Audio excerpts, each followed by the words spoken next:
Доброго дня! Меня зовут Сергей Лойко. Обычно я разговариваю с вами о войне, но сегодня речь пойдет об искусстве, которое тоже о войне.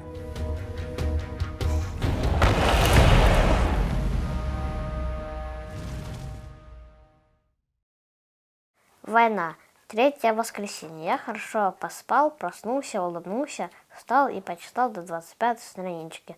Еще у меня умер дедушка 26 числа. У меня рана на спине, выдрана кожа. Сестре рассечение головы, маме выдрано мясо на руке и дырка в ноге. Мне 8 лет, сестре 15 лет, маме 38 лет. Мы поели, надо делать перевязку. Мама первая, я второй, третья сестра. Мальчика зовут Егор Кравцов. Ему было 8 лет, когда началась война. Сейчас ему 9. Вместе с мамой и 15-летней сестрой он провел 3 месяца в руинах и подвалах Мариуполя под ежедневными обстрелами и бомбежками. Егор был тяжело ранен, как и мама, и сестра. Там же, в темном холодном подвале, он начал вести свой мариупольский дневник.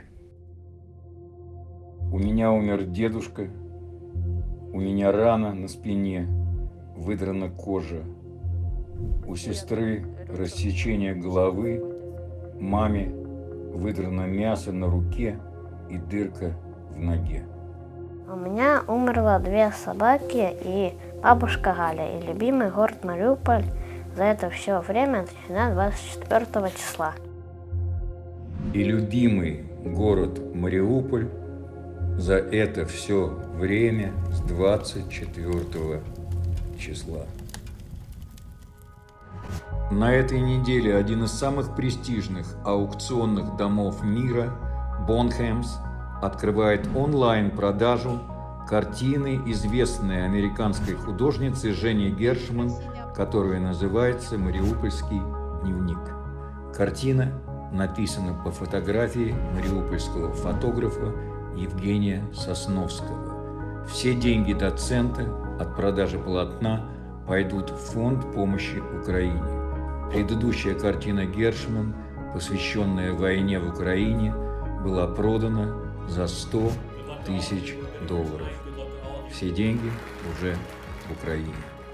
С Евгением, автором фотографии «Мариупольский дневник», мы встретились в Киеве.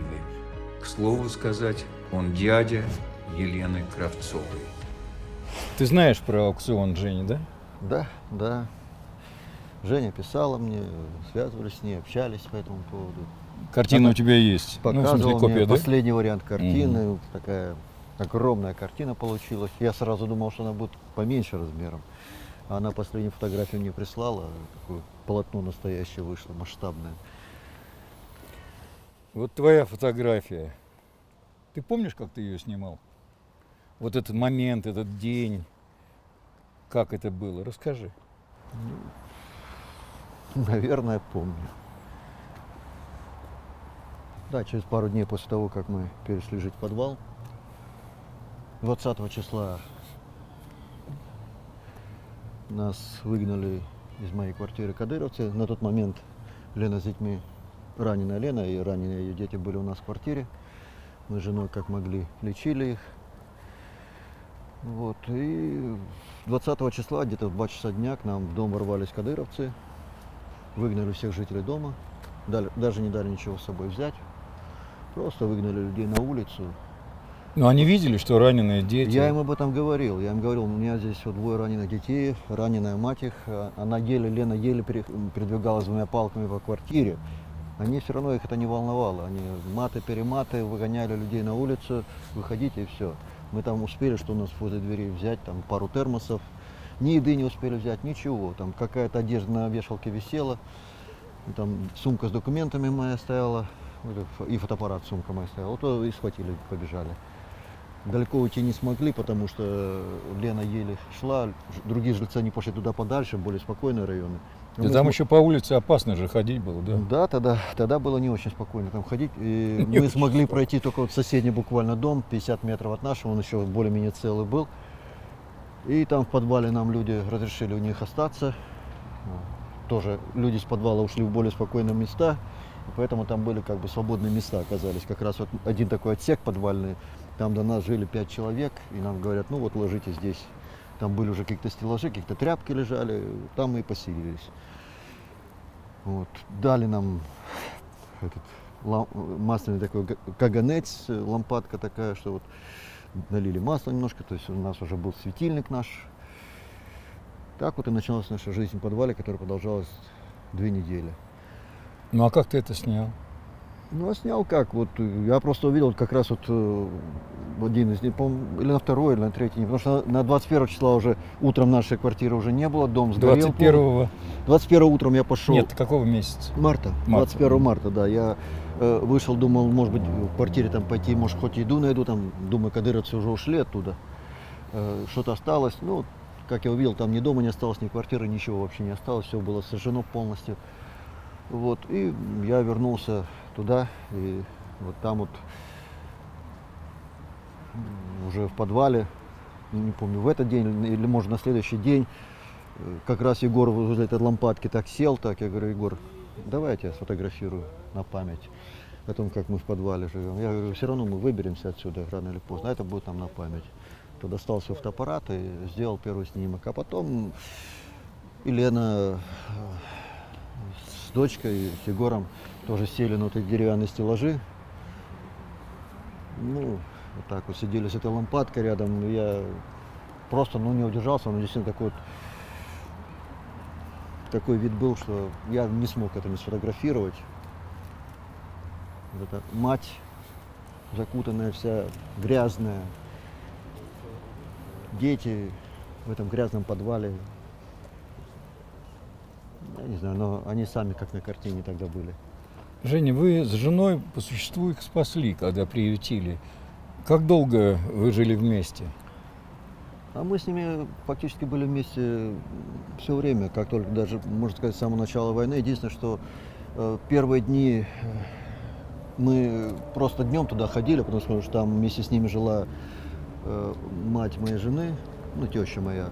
Она лежачая, поэтому мы каждый день ходили туда, чтобы помогать ей там, покормить, там, приготовить еду, по хозяйству что-то. Ну и поскольку у нас в доме уже не было ни воды, ни света, ни газа, то там даже легче во дворе было готовить какую-то еду. Поэтому мы вот все время практически находились там, а на ночь уходили к себе в квартиру. А 15 числа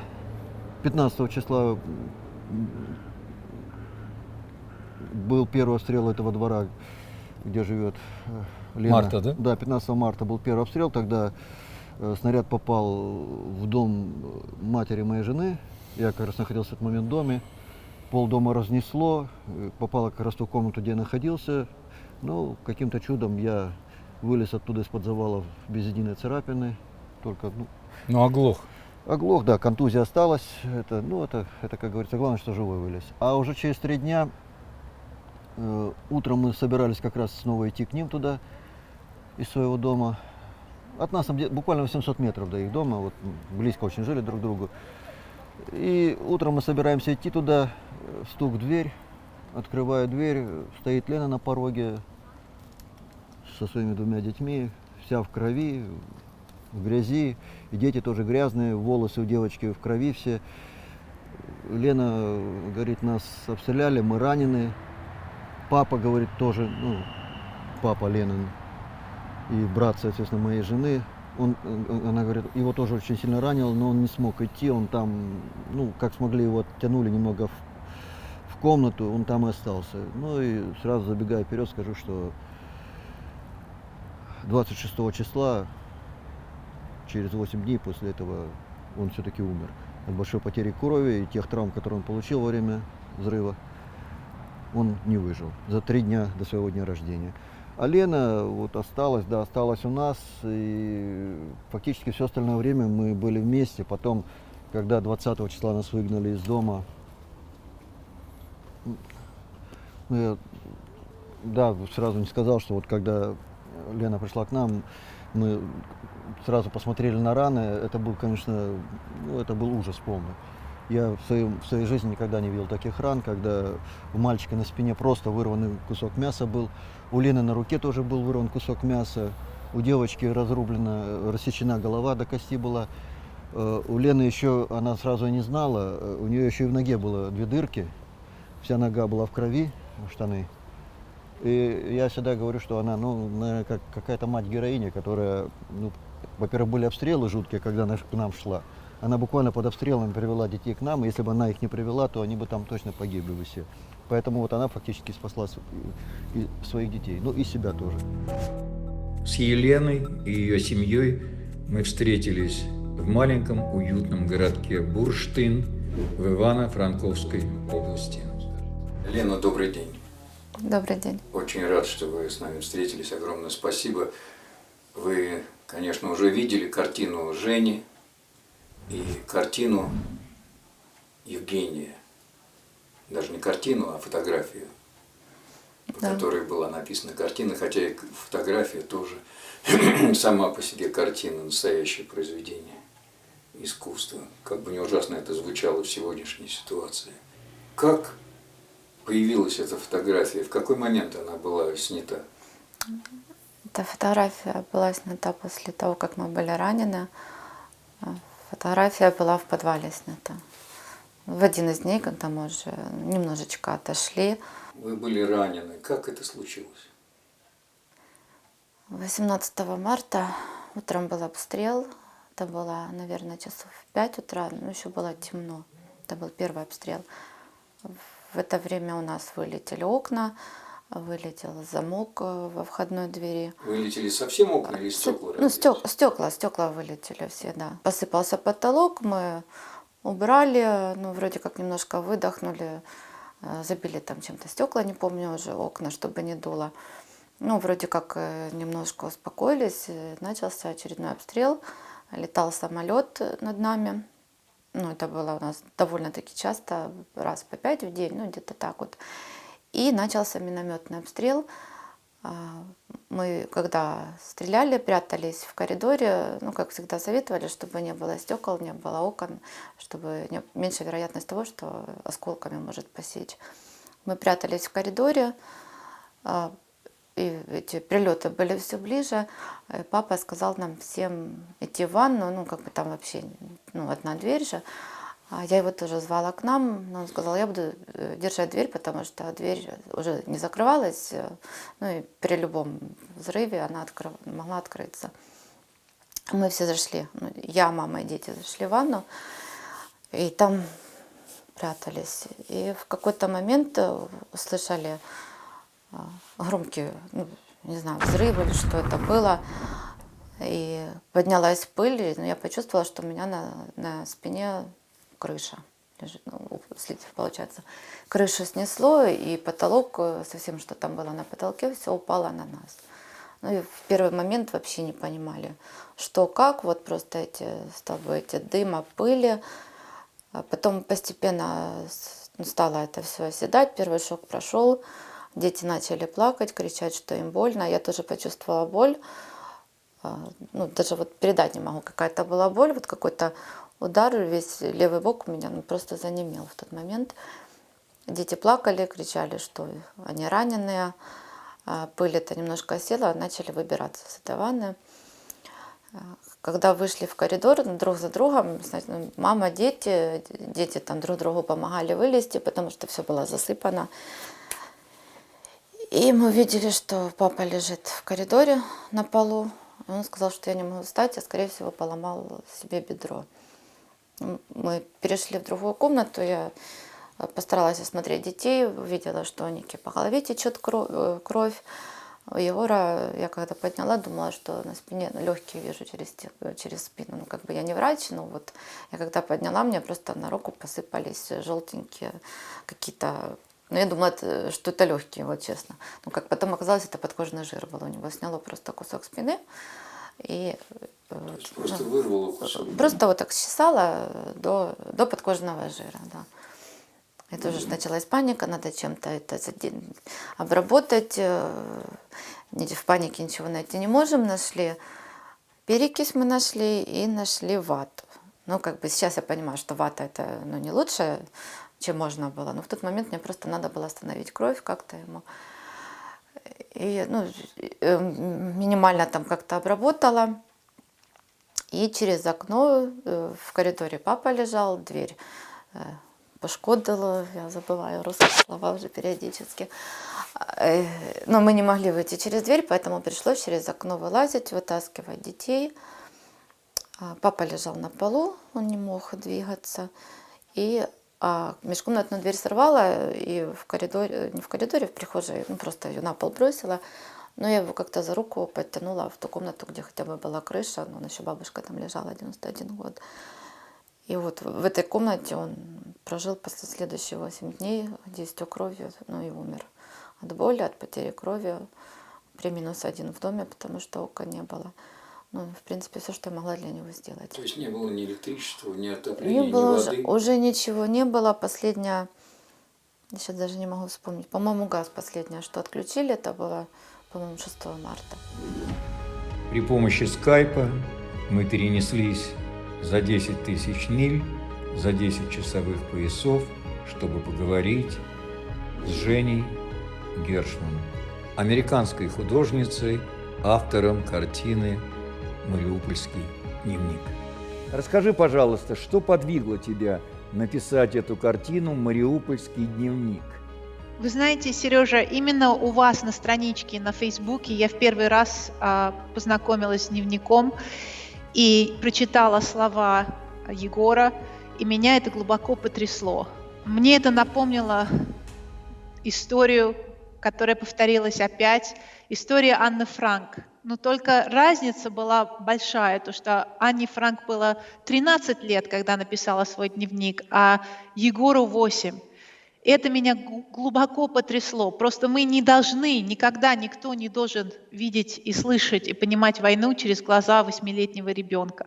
И я восприняла эту фотографию, когда опять же увидела на вашей страничке, потом уже когда спасли семью, как через глаза матери, как мать воспринимает это состояние, этот ужас, и что она должна переживать, чтобы спасти своих детей. На этой фотографии, теперь уже на моей картине, мы видим людей, которых просто привели практически в пещерное состояние.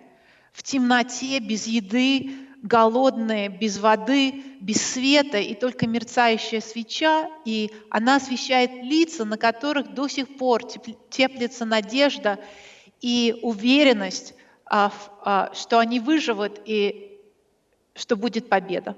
И они все трое были в этот момент, когда была снята эта фотография, они были тяжело ранены.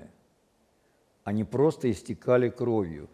Каждое движение причиняло им неимоверную боль. Ты знаешь об этом, да? Да.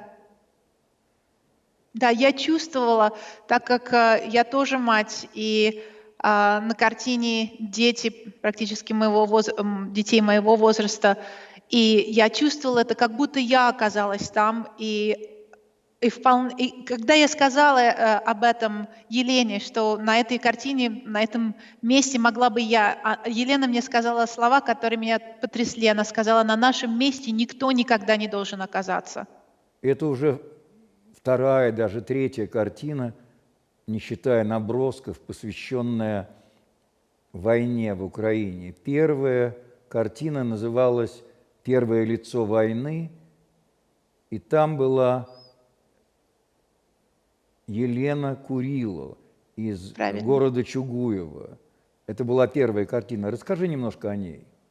Да, Сережа, это был действительно мой первый портрет войны, и так он и стал называться «First Face of War», «Первое лицо войны». Случилось это так, это было просто буквально за несколько дней после начала войны. Я увидела лицо Елены, ее глаза меня потрясли, они меня остановили, и я поняла, что это лицо не только Елены, но это лицо всей Украины, страдающей Украины. И самое интересное, что эти глаза смотрели просто на меня, и они просили о помощи. И я поняла, что я обязана написать этот портрет. И так это и случилось. За несколько часов я написала эту картину. Потом уже, когда мы подружились с Еленой, она мне первое, что сказала: да, это мои глаза. И что удивительно, эту картину продали в помощь Украине, и даже для аукциона это была большой неожиданностью, что она собрала $100 000. Да, и все деньги до копейки пошли в Украину. Я вижу у тебя за спиной портрет Зеленского, я его и раньше уже видел. Потрясающий портрет. Почему ты его написала? Я вообще обычно держусь далеко от политики, и когда я увидела фотографию Зеленского, он как раз в это время посещал Бучу.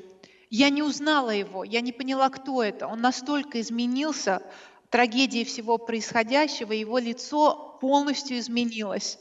И я увидела, что на нем отражается вся боль народа, все страдание. И я хотела именно показать его таким, не таким, которым мы знали его, может быть, несколько месяцев назад. Я написала этот портрет особенной техникой на фоне картины, сильные мазки, черные и белые, как разрывающаяся бомба. Я хотела, чтобы этот портрет был как взрыв. Как осколки, И да. от осколков, да. И мы не видим ни крови, ни убитых. Все отражено на его переживающем лице. Когда я выставила этот портрет в Инстаграме, то буквально за несколько дней он облетел весь мир, и было миллионов отзывов. Давай вернемся к картине «Мариупольский дневник».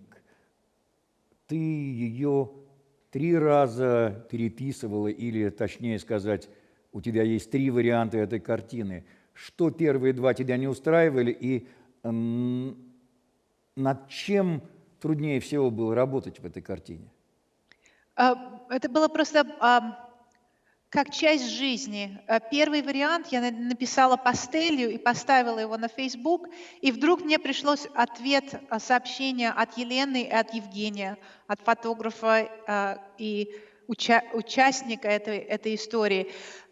И когда я почувствовала, что они реальные люди, что это не просто история, даже не часть истории войны, но это реальность, настоящие люди, которые это пережили, то я поняла, что мне нужно добавить масляные краски и как бы оживить эти лица.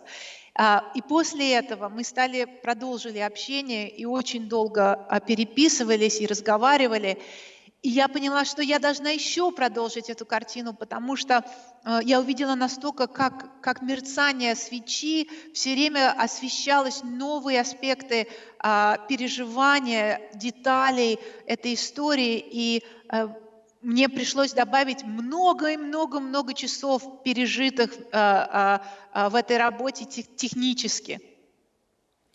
Меня поразили глаза. И Лена Кравцова и дети, Лена особенно, она узнала глаза своей семьи, себя, детей. Как тебе это удалось? Все-таки ты писала с фотографии. Как Лена оказалась такой живой в этих глазах на твоей картине? И дети. Дело в том, что когда я пишу картину, я действительно чувствую полную связь с сюжетом этой картины. Лена присутствовала, я чувствовала, что она находится у меня в студии. Начала я писать ночью, а я выключила свет и немножечко только включила электричество. У меня было ощущение, что я нахожусь в этом странном пещерном пространстве. И начала я писать картину не с них, а со свечи. И как только я добавила вот эту вот странную какое-то средневековое освещение в картины, она начала как бы сама проявлять их лица. И я стояла как созерцатель, даже не как творец этой картины, а я наблюдала, как они проявлялись. Я разрешала живопись самой принести их и как бы сделать их реальных на моих глазах. Вот такое было у меня ощущение, как будто не я пишу картину, а я наблюдаю, как она проявляется. Да, свеча очень важна в этой картине. Это такой свет угасающий и в то же время живой жизни, свет надежды. Это как у Пастернака свеча горела на столе, Свеча горела, тоже образ свечи, насколько он важен. Женя, ну я понимаю, ад был для всех. Ад. Это война, ад. В Мариуполе был ад вдвойне, преисподня. Ну, ты все-таки мужик, ты мужчина, ты сильный. Но это же хрупкая женщина, 2 детей. Что ты можешь про эту семью рассказать? Что помогло им выжить? Как вообще? Что будет, как ты думаешь, дальше вот с психикой этих детей, с мировосприятием? Ну, я надеюсь, что все будет нормально у них. Главное, что они все это пережили. Вообще, мы каждый день у нас тогда, вот как мы просыпались, у нас была задача день этот выжить. Выжить, прожить, день выжить. Потом, когда все-таки затихли немножко обстрелы, тогда уже поставили другую цель, это цель выбраться оттуда. Они справились со всеми задачами, они выжили, и они смогли оттуда выбраться. Теперь я уверен, что все у них будет хорошо. Лена, конечно, ну, как я уже говорил, она фактически, да, она мать героиня, потому что она спасла своих детей, тогда даже вот как она под обстрелами тогда их привела к нам, ну реально тогда просто выйти из подвала куда-то там или из дома выйти куда-то, это было... Тот район, где они жили, это как раз был фактически эпицентр боевых действий на тот момент. Но потом так оказалось, что и наш дом стал в эпицентре боевых действий, когда его тоже уничтожили. Поэтому я считаю, что Лена, конечно, очень мужественно себя вела все это время. Я от нее не слышал ни стонов, ни плачей. Хотя Не плакала никогда? Я не видел, чтобы она плакала ни разу. Да, были какие-то моменты, да, конечно, когда она узнала о смерти папы, когда мы ходили хоронить, у меня есть фотография, где она стоит перед телом своего отца, мы похоронили его прямо во дворе у них там в огороде. Да, она не могла тогда не плакать, я не мог тогда не плакать, мы все, было тяжело. А Но дети как себя вели? И дети, вы знаете, тоже, мне кажется, вот особенно Егор, мальчишка, он, ну, действительно, мне кажется, он повзрослел за вот это время, он фактически, да, он взял на себя роль, наверное, мужчины в семье, наверное, да. На те моменты я помню, что я беру, там, рубаю дрова эти, смотрю, Егор берет топорик, уже за мной начинает повторять, он начинает уже рубить дрова, причем делать точно так же, как это делал я. Он следил за мамой, чтобы она там, ну, что-то не перетрудилась, как может там помочь, там, мама, я там тебе, я и кушать научусь готовить, там, и то, и все. То есть он такой, действительно, он почувствовал себя настоящим мужчиной. Ну, А девочка? Девочка, она тоже, я не скажу, что она плакала, все. Хотя, да, она жаловалась, что у нее болит голова. Ну, это понять можно, девчонка и девчонка. Но вот сказать, что прямо они там истерили, там вот мама у меня болеет, мама то. То есть капризов не было? Не было практически. Ну, бывало иногда по ночам, вот Егор, особенно когда в подвале мы жили, а у него ж такая рана на спине была, что он мог спать только в одном положении. Во-первых, там же места еще было немного, вот 5 человек, мы тесно лежим, и если один человек поворачивается, то другому уже... А все трое лежат раненые, и каждое это движение доставляет боль. И лень, особенно у нее нога, и все. И вот он лежит, а ему в одном положении лежать тяжело, тело застывает как-то, и вот он начинает ночью плачет, там все вот. Можно я встану, похожу хотя бы. Нет, сначала посижу, а потом похожу. Вот он встанет, он по этому подвалу 2 метра туда, 2 метра сюда, как мужичок. Вот ходит туда, все, походил, все, я ложусь. И там мы дальше, мои рисунки. У тебя много здесь рисунков, танков, вертолетов, самолетов, солдат с автоматами. Ты это все видел? Угу. То есть ты рисовал с натуры? Егор, а что самое страшное было там на войне? Ну, те все выстрелы, особенно танки. У нас был еще завод «Азовсталь». Он большой, и там были азовцы, ну, то есть наши, как их там называют. Солдаты, да. Да, наши. И там был такой бункер, и по нему там стреляли. И по нему стреляли, там танки. И мама говорит, что с нашей улицы решили так с артиллерии бабахать прямо по Азовстали, потому что у нас улица прямо смотрела на Азовсталь. А когда к вам пришли уже туда, к Евгению домой, кадыровцы, страшные они были? Ну, как бы страшные, как-то смешные. Почему смешные? Но одного как-то, вот так каска как-то, одно ухо торчит, а оно как-то под каской, но все равно его видно. Еще с лицом проблемы. Они такие с бородами были, да? Да, Не как у меня, такие черные большие бороды, да? да. И что, наставили на вас автоматы? Ты испугался? Ну, конечно. Что подумал? Не знаю. Я в тот момент ничего не думал. Вот ты здесь написал, что вы все раненые. А куда ты был ранен? В спину. Спину? Сильно Да. болело? Да. В первый день да, а когда там бинты наложили, то нет. Покажешь рану? Конечно. Я. Так. Ого! Не Может- болит уже? Не, может даже так потрогать. Трогаешь, не болит? Не, ну если прижимаешь. А болело сильно? Ну тогда да. Ты плакал? Я А крови много вышло? не знаю. Я не мог посмотреть. Все было страшно. А кто тебе помогал, кто тебя лечил? Мама Да. Что она делала? И дядя с тетей. и дядя с тетей? Чтобы оно нормально открепилось, сначала брызгали перекисью. Мы спали в подвале впятером, ну вот так друг к другу, не повернуться ничего, это было в одежде, это Если было поворачиваться, в то обуви. все вместе, да? Да, И тем более все раненые, Все- каждое движение приносит боль, да? да, он ночью, первой ночью он просыпался, плакал, ему что-то снилось, а я же тоже не могла не встать, ничего, чтобы резко.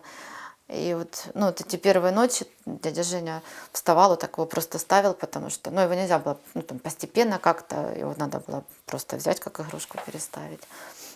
Первое время больно было, он очень плакал, но все равно держался.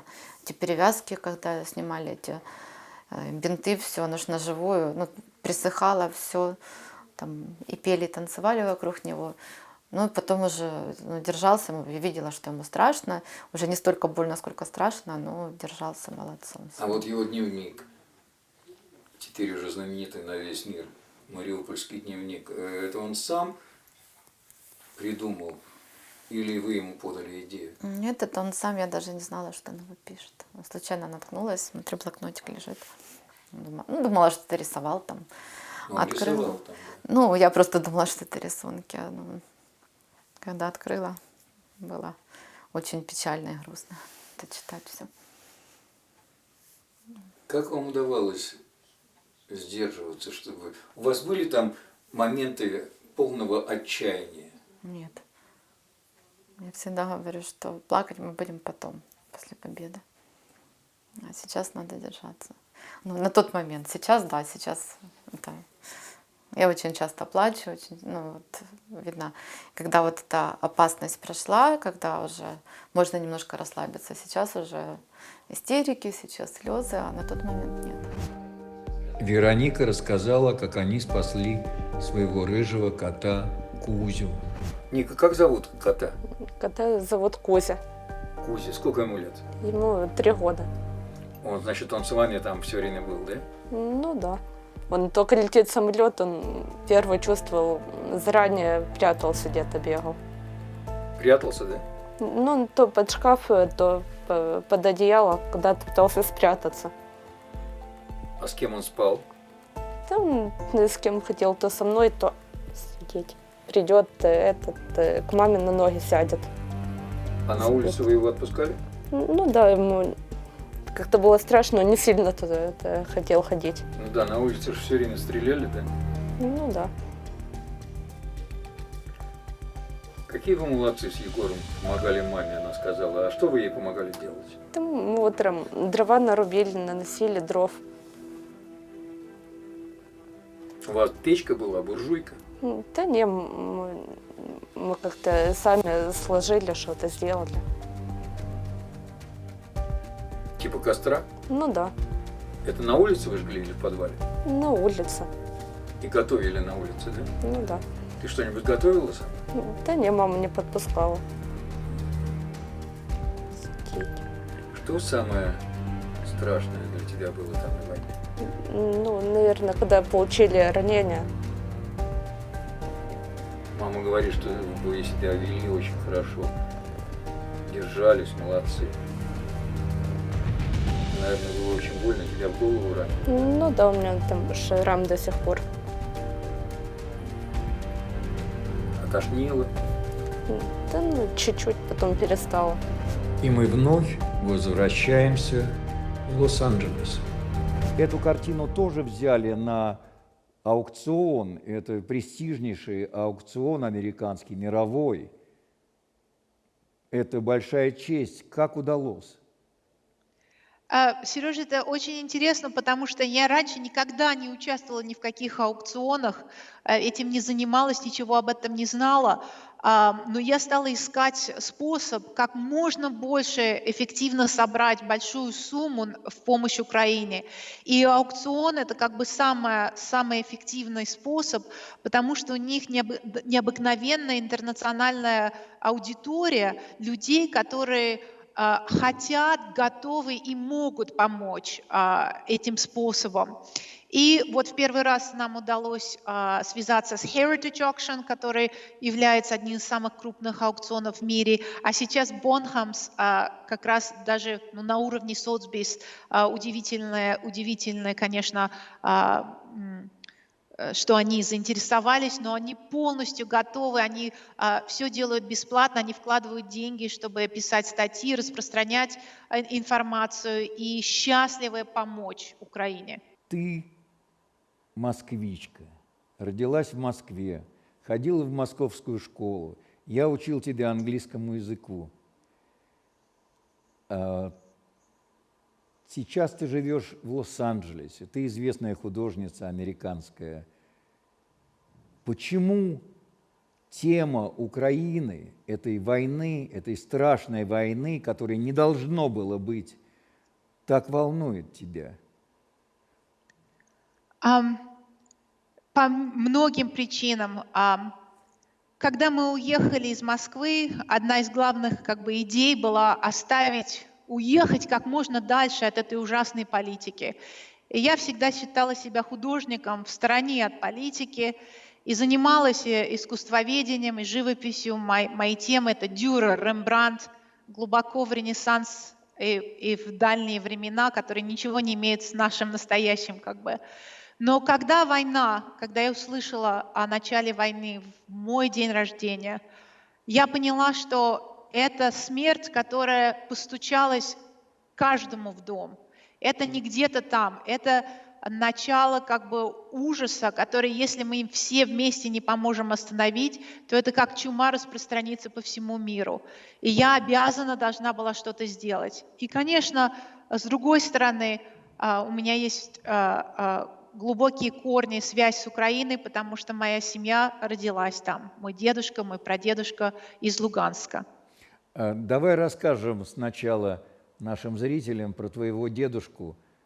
Михаил Матусовский, известный поэт. И если кто не знает, то именно он написал «Белой акации, гроздья душистые, ночь напролет нас сводили с ума». Целую ночь соловей нам насвистывал, город молчал, и молчали дома. Белые акации, гроздья душистые, ночь напролет нас сводили с ума. Белые акации, гроздья душистые, ночь напролет нас сводили с ума. Сад был умыт весь весенним Мне ливнем. очень просто повезло родиться в невероятно талантливой семье. И действительно дедушка написал много стихов и песен, слова которых облетели весь мир, их пели везде. Его подмосковные вечера переведены практически на все языки мира. И даже эта песня попала в книгу рекордов Гиннесса за самую исполняемую песню на свете по радио. Но помимо всего прочего, он был необыкновенным дедушкой, необыкновенным человеком. Он дал очень много для моего развития. Он невероятно поддерживал мою живопись, и даже когда еще совсем была маленькая, в 10 лет, позировал мне для портретов, когда я не могла найти другую модель. И он был, самое главное, что бы я хотела о нем сказать, что он был необыкновенным, чистым, честным, порядочным человеком. И он научил меня очень важным и многому в жизни. Он научил меня понимать литературу, что чрезвычайно, конечно, важно, но самое главное отличать хорошее от плохого, как в искусстве, так и в человеческом поведении, в поступках. И вот сегодня я просто не представляю ужаса и боли, которые бы он перенес от всего происходящего, как бы он переживал за кровь и слезы Украины. И я знаю, что он всем сердцем бы поддерживал бы свою родину. Дедушка с Украины. Ты ощущаешь себя сейчас украинкой?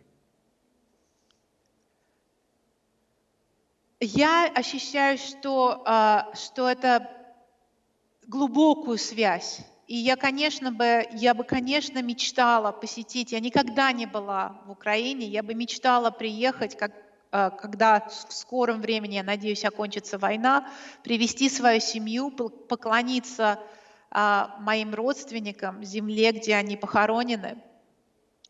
И также теперь я как бы ощущаю себя совершенно по-другому, потому что у меня очень много друзей. Теперь у меня 2 Лены даже, которые меня ждут, и с которыми я мечтаю отметить конец войны. Ты общаешься с семьями своих героев?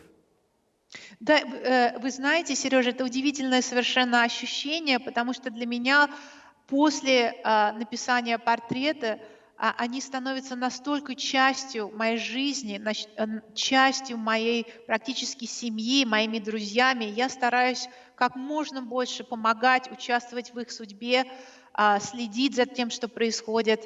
С Леной Курилом мы общаемся практически с сюжетом моего первого портрета войны.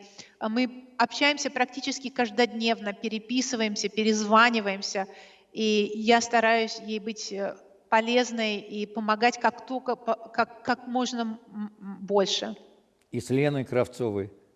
И с Леной Кравцовой, и с Евгением, и даже мы с Егором разговаривали. И они мне тоже очень стали близкими людьми, и я думаю, что это продолжится на многие годы.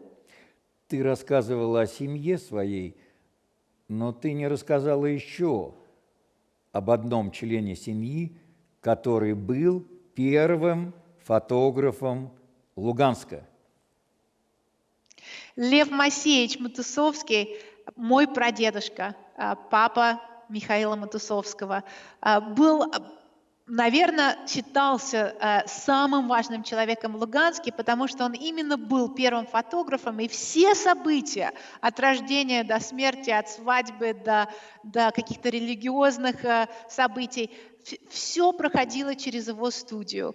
И до сих пор в Луганске находится его музей, и он считается одним из самых почетных и знаменитых людей истории. Хотели бы вы вернуться в Мариуполь? Я не то чтобы хотела, я туда вернусь обязательно. Это будет первое, что я сделаю. Потому что это мой дом. Как бы то ни было, здесь хорошо, да, все, но думаю там. И сердце мое там осталось. Хотя там некуда возвращаться. Но мы что-нибудь придумаем. Женя, у моего любимого поэта Геннадия Шпаликова есть замечательные проникновенные строки, которые очень резонируют здесь, подходят к твоей ситуации. По несчастью или к счастью, истина проста. Никогда не возвращайся в прежние места, даже если пепелище выглядит вполне.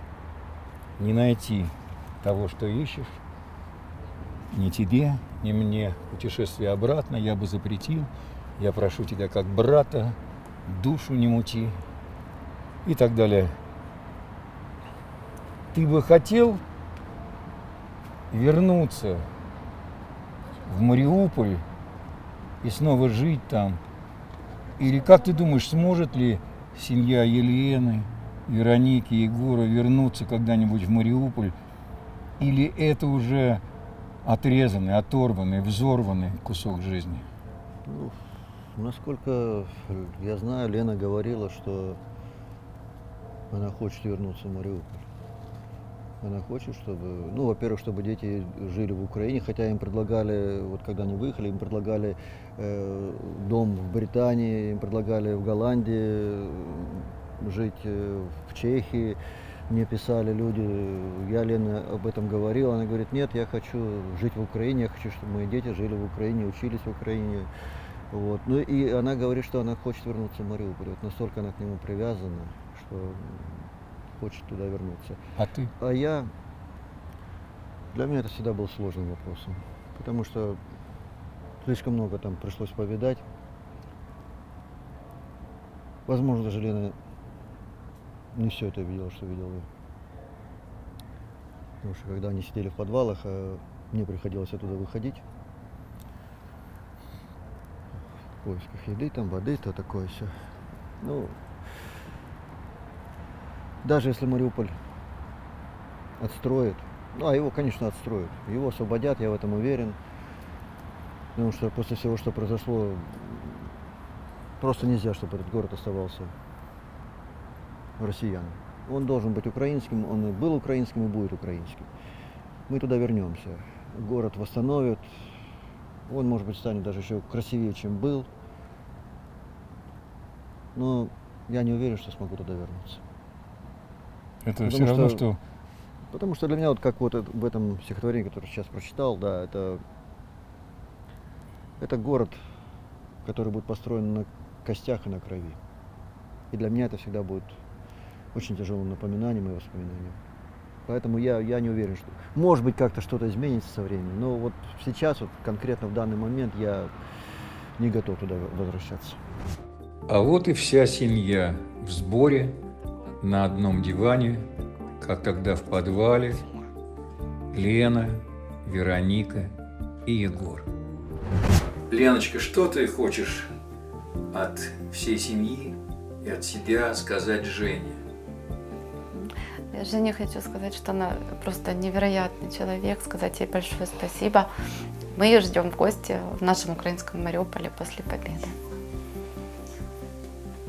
А что пожелаете ей с аукциона? Чтобы все, что она задумала, чтобы у нее получилось с аукционом и в дальнейшем ей творческих успехов, всего самого лучшего.